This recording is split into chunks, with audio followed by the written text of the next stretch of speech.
Retour en plateau, nous accueillons Mathieu Maps, comme chaque vendredi. Salut Mathieu. Bonsoir Mathieu et bonsoir à tous. Alors ce soir, j'accueille Emmanuel Haid, l'un des réalisateurs du Nom des 86, un documentaire qui retrace l'histoire des expériences nazies pendant l'annexion de l'Alsace pendant la guerre. Une histoire encore trop peu connue par la plupart des Alsaciens et on vous recommande chaudement de regarder ce film, vraiment.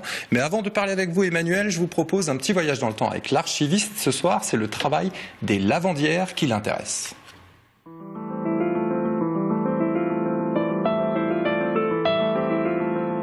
Strasbourg, désormais annexé au Troisième Reich, vit sous le joug de l'occupant. La Seconde Guerre mondiale déchire le monde. Les Strasbourgeois revenus après l'évacuation sont désormais soumis à la germanisation, à l'incorporation et à l'embrigadement de leur jeunesse. Pourtant, sous les ponts, les lavandières continuent leurs tâches quotidiennes en toute saison. À genoux, au bord de l'eau ou dans des bateaux lavoirs, elles frottent le linge avec de la cendre, le battent, avant de le rincer et de l'essorer. C'était entre 1940 et 1944, quai de la Petite France à Strasbourg.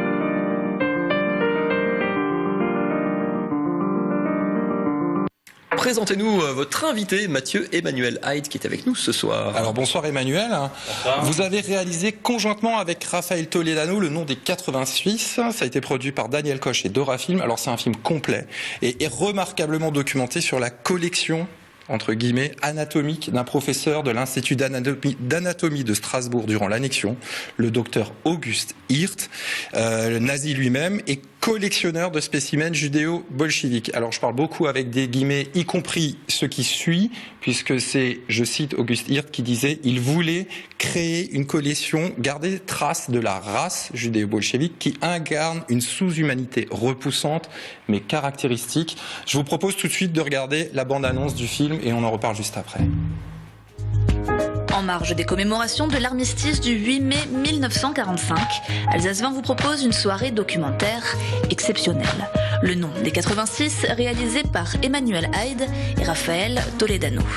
Juin 1943, à Auschwitz, des Juifs venus de toute l'Europe sont sélectionnés par un anthropologue nazi pour être déportés au camp de Natzweiler-Struthof. Une chambre à gaz y a été aménagée peu avant pour tuer ces 86 Juifs.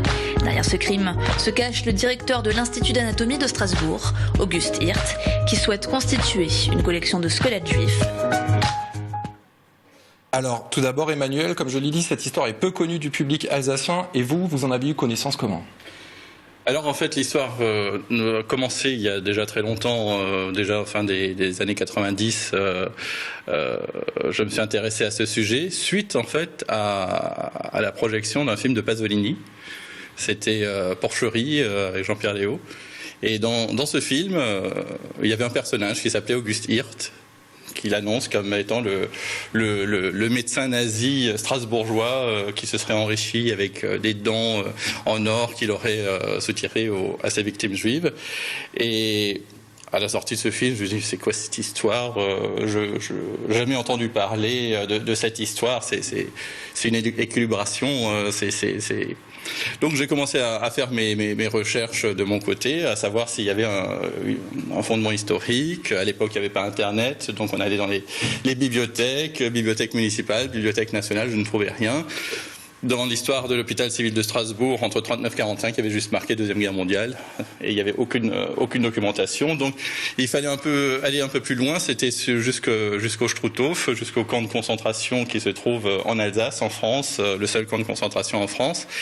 Et là, j'ai trouvé les premières histoires, les premiers écrits sur ce qui s'est passé pendant la Deuxième Guerre mondiale à l'hôpital civil de Strasbourg, qui à l'époque n'était pas l'hôpital civil de Strasbourg français, puisqu'il a été retranché à Clermont-Ferrand, mais c'était effectivement la Reichsuniversität donc l'hôpital allemand. Les Reich-Universität, c'est en fait une invention allemande pour mettre en avant la propagande. Il y a eu 3 Reich-Universität pendant le Troisième Reich, en Pologne, à Poznan et à Strasbourg, en Alsace, parce que depuis 1941, il fallait en fait regermaniser, renazifier ou nazifier et regermaniser les Alsaciens. Donc il y a eu une grande rencontre à l'université de Strasbourg en 1941, en grande pompe. On voit les extraits inédits des archives de l'époque, de la Wochenschau. Le plus étonnant, pardon, c'est que pour avancer un tout petit peu dans le déroulé, c'est que c'est un historien allemand qui avait travaillé aussi sur cette liste. Ça vient un peu après, c'est plus en 2003 où Hans-Joachim Lang, c'est un historien allemand qu'on a rencontré, et c'est un type qui sortait un peu de la norme pour nous, parce que c'était pas l'historien classique qui simplement racontait les faits. Et il s'est surtout intéressé, il a posé une question qui me paraissait primordiale: pourquoi on parle toujours des bourreaux et jamais des victimes? Et là, on s'est rendu compte, effectivement, ces victimes, il y en avait 86, que August Hirt avait fait venir d'Auschwitz pour juste les gazer donc au camp de concentration du Struthof, pour en faire simplement une collection, parce que les Juifs allaient disparaître, donc il voulait dans l'utilisation du musée de l'anatomie simplement mettre des squelettes de Juifs en place. Alors on Mathieu, pourrait vous écouter pendant des heures. Les dates de diffusion. Alors on va vous rappeler les dates. C'est vendredi 8 mai à 20h30, samedi 9 mai à 18h et 22h, et dimanche 10 mai à 14h. Vraiment, regardez ce film, il est très très intéressant, vraiment.